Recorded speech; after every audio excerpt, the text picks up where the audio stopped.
오, 김영점, 최정자, 정운식, 하수지 선생님께서 후보에 올랐는데요. 네. 4인 4색 네 분 후보의 이야기 참 궁금합니다. 자, 먼저 그러면은 우리 김영점 선생님. 좋습니다. 김영점 선생님의 말씀부터 들어보죠.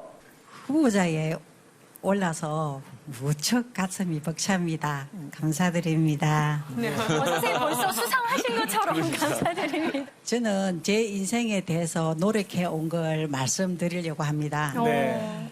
1980년대에 저희 남편이 가구 사업을 하다가 망하게 됐어요. 아이고. 아, 이건 입에 안 떨어지는 얘기죠.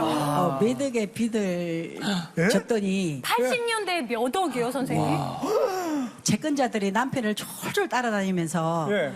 돈을 달라고 따라다니니까 아이고. 제가 할 수 없어서 남편을 지방으로 피신을 시켰어요. 어허. 그리고 이제 남편한테 한 달만 피신해 있으면 예. 내가 어떻게 해서든지 해결을 할 테니까 그렇게 있으라고 했는데 워낙 많은 돈이어서 그게 그렇게 쉽지가 않더라고요. 그렇죠. 그럼 선생님 막 집에 빚쟁이들도 영화처럼 막 찾아오고 했을 텐데 선생님들이 그분들을 다 만나신 거예요? 청산한 돈으로 예. 일부는 갚으면서 계속 갚을 테니까 좀 기다려 달라고 더 이상 남편한테 압력이 들어오지 못하게 다 이제 해결을 했어요. 네. 그리고서는 이제 남편이 새로운 기술을 배우려고 막 여기저기 바쁘게 돌아다니는데 저는 애들하고 먹고 살아야 되잖아요. 그렇죠. 그래서 가장이 돼서 정말 일저일 가리지 않고 닥치는 대로 다 일을 하고 한 달에 월급을 한 번씩 타오잖아요. 네. 그 돈으로 나머지 빚을 청산을 하고 그리고 겨우겨우 밥 먹을 돈만 남겨놓고 빚을 갚고 있었어요. 선생님 혹시 그 당시가 그 힘들게 지내셨던 그땐 거예요? 쌀독에 쌀 떨어져서 막 우시고 하셨던? 네, 맞아요. 아이고. 이고진 통에다 하나는 아이스크림, 하나는 냉차 이렇게 넣어서 시장을 왔다 갔다 다니면서 파는데 작은 애는 없고 2살이니까. 큰 애는 과일 가게 할머니가 애기 엄마 큰 애는 우리 가게에다 놓고 다녀. 그날따라 애가 안 보이더라고요. 그래서 얘가 왜 안 보이지? 그 가게 들어가서 보니까 애가 땅바닥에서 자고 있는 거 봐요. 아유, 그냥 맨바닥에서. 그걸 본 순간 너무 기가 막혀서 내가 정말 이렇게까지 하고 살아야 되나? 언제까지 내가 이렇게 살아야지? 아이고. 지금 생각해 보면 그때 어떻게 내가 그 힘든 시간들을 견뎌왔을까 싶어요. 1997년도쯤 됐을까 그 제가 직장에서 조금씩 모은 돈으로 모은 돈 1,000만 원으로 남편이 배운 기술로 인테리어 사업을 시작했어요. 선생님 자본금을 마련하신 거네요. 네. 근데 자본금이 조금이니까 어떻게 해서든지 그 인건비를 아끼려고 건설 현장에 일하러 가면 제가 따라갔어요. 선생님께서요? 네. 아주 온몸에 먼지가 뿌옇게 묻고 옷에 페인트가 득지득지 묻었어도 네. 그때는 이제 희망이 있고 빛이 보였으니까 내가 이렇게 해서 사업이 일어나면 잘 되겠지. 그런 생각으로 정말 너무너무 억척스럽게 일을 했어요. 아니, 선생님은 열심히 하시지만 당시에는 건설 현장에 여성분이 많지도 않았고 또 이제 초보시잖아요. 그러니까 같이 일하는 분들이 곱게 보시진 않았을 것 같은데. 네. 제가 사모님이기는 하지만 건설 현장에 여자가 나타나니까 굉장히 무시하는 그런 눈초리를 보였어요. 아하. 그래서 그 사람들이 자재를 갖다 달라고 하기 전에 미리 이분은 이게 필요하구나 갖다 놓고 또 이분은 이게 필요하구나 갖다 놓고 그렇게 했더니 3사람 몫을 제가 일을 한대요. 그래서 그 후로도 한 3년 넘게 계속 나가서 일을 하는데 그렇게 해서 나머지 빚도 갚고 노후에 걱정 없이 살 만큼 돈도 벌었답니다. 그토록 힘든 시간을 버틸 수 있었던 원동력은 뭘까요, 선생님? 그때는 비록 가난할지라도 그래 난 어떻게 해서든지 나중에는 너희들보다 훨씬 잘 살 수 있다. 그런 일념 하나로 버티고 살았어요. 그리고 더 오히려 쌩글쌩글 웃으면서 웃으면서 일을 했어요. 정말 희망이라는 빛 한 줄기만 바라보고 여기까지 오신 거잖아요. 맞아요. 선생님 그때 형점이에게 한 말씀 하셔야겠는데요, 오늘은. 김영정, 넌 그동안 정말 열심히 잘 살아왔어. 이제는 꽃길만 걷길 바란다. 김영정, 화이팅! 와.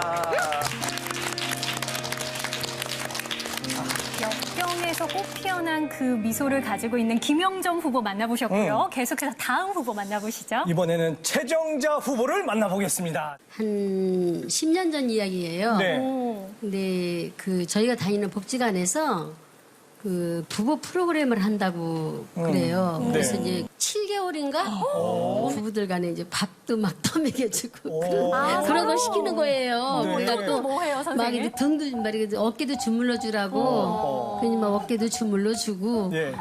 평소에 안 했던 걸 하려니까 너무 어색한 거예요. 또 세족식을 한다고 물 떠오라고 세족식? 대야다 쫙 따다 놓고 야. 남자분들이 여자들 발을 닦아주게 하는 거예요. 야, 이거 선생님 예상치 못한 호감을 조금 누리셨겠네요. 왜냐하면 네, 이런 그리고- 프로그램이 있는 줄은 모르셨을 거 아니에요. 몰랐죠. 그런 거 하는지 몰랐어요. 그리고 예. 뭐 성교육도 시킨다고.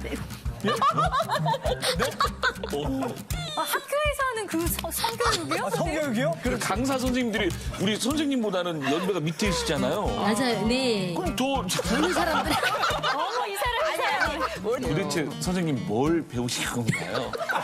다정하게 어디 갈 때도 길 걸을 때도 손 잡아주고 다정하게 하고 잠잘 때도 그렇고 손을 잡아주면서 스킨십을 좀 하면서 본인들이 좀 행복을 누려야 될 거 아니냐. 그렇죠. 저는 정말 그때 처음으로 그때 연애 편지 읽은 거 빼고는 사랑한다는 말을 처음 들어봤어요. 그때. 아, 부부 프로그램 하시면서? 네, 그거 하면서 다 시키니까 어쩔 수 없이 하더라고요. 안 나오는 말을 억지로 하더라고요. 그래서 아무 튼 억지로 했든 어쨌든 간에 들으니까 행복하더라고요. 선생님 매 수업이 기념일 같으셨겠어요. 네. 가장 기억에 가장 남는 기억에 가장 기억에 남는 네. 거는 금혼식 한 거예요. 11월 15일 날 금혼식을 했어요. 마지막 날. 네, 결혼식도 제대로 못하고 드레스도 못 입어봤고 그래서 정말 결혼식 같은 데 있으면 저는 부조만 보냈지 제가 가고 싶지가 않았었어요. 그 자리에. 대학을 졸업하고 뭐 10년이란 세월을 고시 공부한다고 절간으로 고시원으로 그냥 책보따리 싸가지고 다니니까 정말 자녀들 키워야지 남편 뒷바라지 해야지 이게 정말 제 힘으로는 너무 감당하기가 힘들더라고요. 그게 그래서 그때 또 안 해본 일 없이 다 예, 하셨죠. 정말 아이들을 키우면서 그렇게 했는데 그것들이 막 스쳐 지나가면서 아 정말 힘들게 잘 버텼구나. 내가 이 시간을 얼마나 기다렸는데 이제 내게 오는구나 그런 생각을 했어요 제가.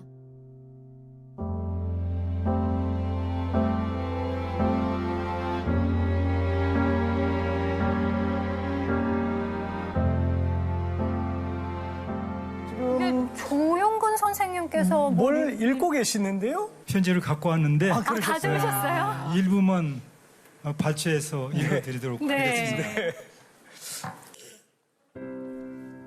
함께라서 고맙소.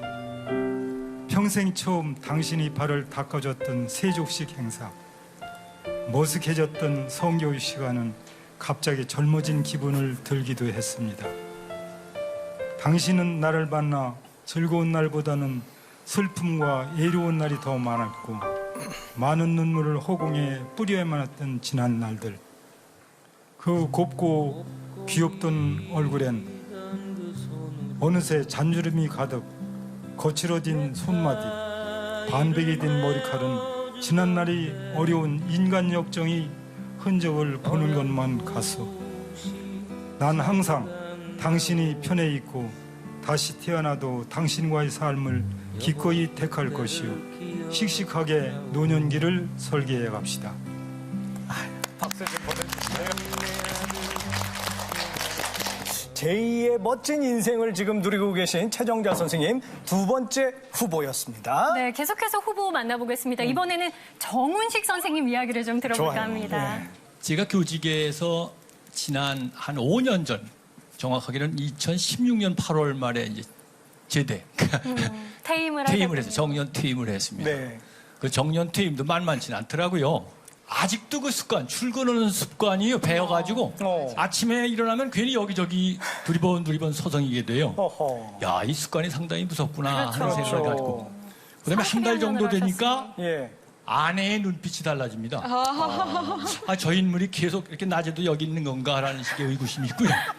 좀 나갔으면 하는 생각을 언중에 얘기를 해요. 그리고 또 가관은 이왕 나가면 좀 돈벌이 되는 거지 뭐 할 수 없는가라는 식의 뉘앙스를 줘서 예. 이 상당히 부담이 되더라고요. 좀 초반에. 눈치 보이셨나 봐요, 선생님. 그 만만치 않았어요. 어허. 흔히 얘기하는 뭐 이 삼식이 얘기가 이게 예, 예. 남의 얘기 같지 않게 이렇게 느껴지신 거예요, 선생님? 그래서 이제 잘 길을 찾았죠. 네. 여기저기 찾다가 보니까 세월이 좋아져가지고 서울시 교육청에서 인색이모작센터를 개원을 한대요. 그리고 그래가지고 이렇게 보니까 노인복지관에서 그 강사, 요즘은 그 어르신들이 그 사회공헌 활동해가지고 많이 일자리 많이 나가십니다. 네. 그분들에 대한 안전교육, 100세 행복인생, 또 뭐 노인 인권 교육, 그거 굉장히 중요하더라고요. 그런 거를 이제 교육을 시키는데 이게 너무너무 재밌고 보람이었습니다. 아, 선생님이 워낙 달변가시고 또 사람 만나는 걸 좋아하시니까 아주 딱 본인한테 잘 맞는 직업을 또 하나 만드신 것 같은데. 달변은 아니고 눌변인데요. 잘 나가다가 그 비용을 주시더라고요. 이미 그 비용을 한 5년 전부터 이제 알았는데 네. 그래서 결국은 7월 달에, 지난 7월이면 뭐 얼마 안 됐습니다. 7월 달에 전립선 암 판정을 받았어요. 몇 달 안 된 거잖아요, 선생님. 지난 9월 달에 수술을 하고 지금 오늘이 바로 3개월째 됐네요. 어이구. 이제 다 털어냈습니다. 아, 괜찮으셔요, 예. 선생님? 그래도 괜찮아지셨다니 다행이네요, 선생님. 그래가지고 이거 한번 그 겪으니까요 세상이 달라지고 가장 마음에 딱 닿는 게 너 얼마 안 남았어. 인생은 짧은 거야. 그렇게 막연히 살지 마라 하는 그런 교훈이 오더라고요. 네. 그 일을 겪고 나니까요 행복이라는 말이 가슴에 이렇게 점여들고 정말 나머지 인생을 내가 어떻게 잘 살아야지 하는 그런 생각에 부딪히고 있습니다. 아유,